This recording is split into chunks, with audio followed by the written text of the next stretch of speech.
with these wild waters in this royal labour. I have suffered with those I saw suffer. A brave vessel, who had no doubt so noble creature in her, dashed all to pieces. Oh, the cry did knock against my very heart. No more amazement. Have comfort. Tell thy piteous heart there's no harm done. No harm. I have done nothing but from care of thee. Thee, my dear one. Thee, my daughter. Who art ignorant of what thou art, not knowing whence I am, nor that I am anything more than Prospero, master of a full poor cell, and I no greater father. Lend me a hand. Pluck my magic garment from me. Lie there. Lie there, my heart. Wipe thou thine eyes. Have comfort. The direful spectacle of the wreck, which touched the very virtue of compassion in thee, I had with such provision in my art so safely ordered that there is no soul, no, not so much perdition as to a hair, but to any creature in that vessel which thou sawest sink, which thou heardest cry. Sit down. Thou must now know further. The hour is now come. The very minute bids thee ope thine ear. Obey. Be attentive. Canst thou remember a time before we came to this isle? 'Tis far off, and rather like in a dream than assurance that my remembrance warrants. Had I not 4 or 5 women once that tended me? And how is it that this yet lives in thy memory? What seest thou else in the dark backward and abysm of time? 12 years since, Miranda, 12 years since, thy father was Duke of Milan and a prince of power. Sir, are not you my father? Thy mother was a piece of virtue, and she said thou wast my daughter. But thy father was Duke of Milan, and thou his only heir and princess no worse issue. Oh, the heavens! What foul play had we that we came from thence? Oh, blessed was it we did! Both, my girl. By foul play, as thou sayest, were we heaved thence, but blessedly hope hither. My brother, thy uncle, called Antonio, but mark me, that a brother should be so perfidious. He whom, next thyself, of all the world I loved, and to him put the manage of my states. The government I cast upon my brother, and to my state grew stranger, being transported and wrapped in secret studies. This false uncle, dost thou attend me? Sir, most heedfully.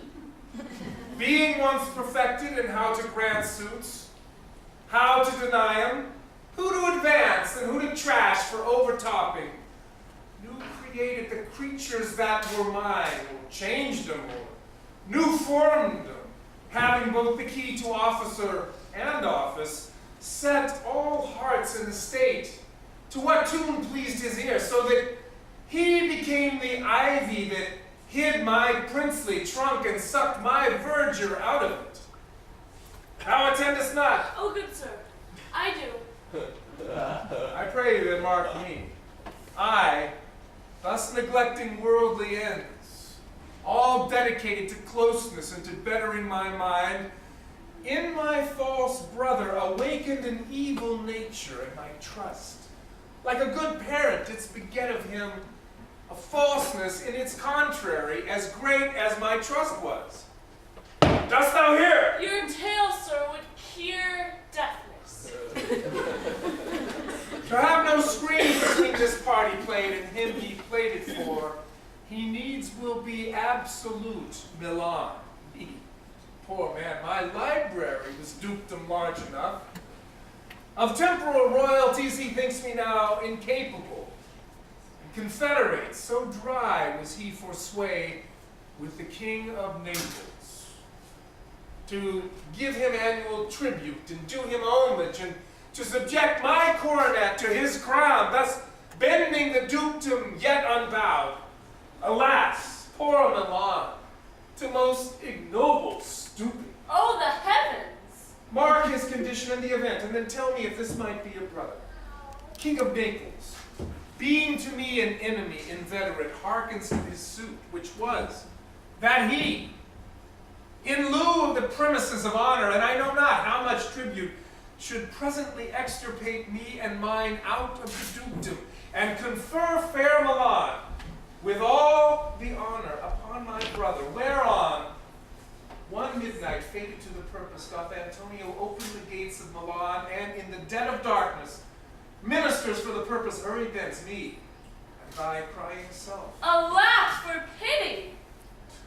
Hear a little further, and I'll bring thee to our present business, which now is upon us, without the which this story were most impertinent. Wherefore did they not that hour destroy us? Well demanded, bitch. In few they hurried us aboard a bark, bore us some leagues to sea, where they had prepared a rotten carcass of a ship. No sails, no tackle, no rigging, no mainmast. The very rats instinctively had quit it. And there they hoist us, to cry to the sea that roared to us, to sigh to the winds that, sighing back again, did us but loving wrong. Alack, what trouble was I then to you? Oh, cherubim thou wast that did preserve me.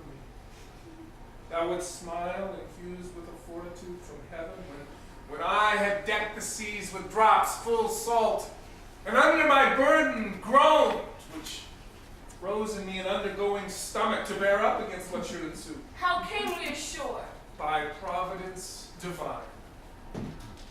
Some food we had, some fresh water, which Gonzalo, a noble Neapolitan, out of his charity, being then appointed master of this design, did give us, together with rich garments, linen, stuffs, and necessaries, which since have steaded well, so of his gentleness. Knowing I love my books, he furnished me from my own library with volumes that I prize above my dukedom. Would I might but ever meet that man. Now I arise. Hear a little further, and I'll bring thee to the end of our sea sorrow. Here in this island we arrived, and here have I, thy schoolmaster, made thee more profit than other princesses can, who have more time for vainer hours and tutors not so careful. I pray you, sir, for 'tis still beating on my mind, your reason for raising the sea storm. No, thus far forth. My accident most strange, bountiful fortune.